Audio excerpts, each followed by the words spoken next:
ఆదివారం ఉదయం వెళ్ళండి చెట్టు దగ్గరికి, దండం పెట్టుకోండి. నీ యొక్క పళ్ళుని మేము కోసుకుంటున్నాం, దీనితోటి చేసుకునే మందు మాకు బంద్ చేసి బాగానే మాకు చక్కని ఆరోగ్యాన్ని ప్రసాదించు అని ఆ చెట్టుకు నమస్కారం పెట్టుకుని ఆ పళ్ళని సేకరించుకోండి.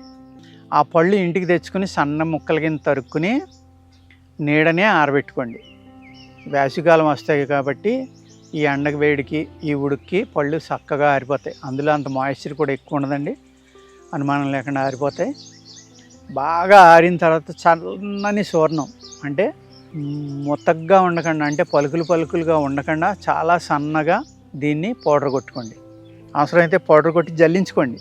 ఆ మిగిలిన దాన్ని మళ్ళీ కలవంలో కానీ గుంటలో కానీ వేసుకుని మెత్తగా నూరి అది కూడా కలుపుకోండి. వేస్ట్ బయటపడేది అది. దానికి సరిపడి పటిక బెల్లం కలుపుకోండి. కలుపుకొని రోజు ఉదయం ప్రాతకాలం లెగ్గానే టిఫిన్ చేసి ముందర ఒక కప్పు పాలలో ఒక 10 గ్రాములు వేసుకునేది దానిని తాగండి. ఈ విధంగా భార్యాభర్తలు ఇద్దరూ కూడా 6 నెలల పాటు ఈ పళ్ళ యొక్క పౌడర్ని తినండి.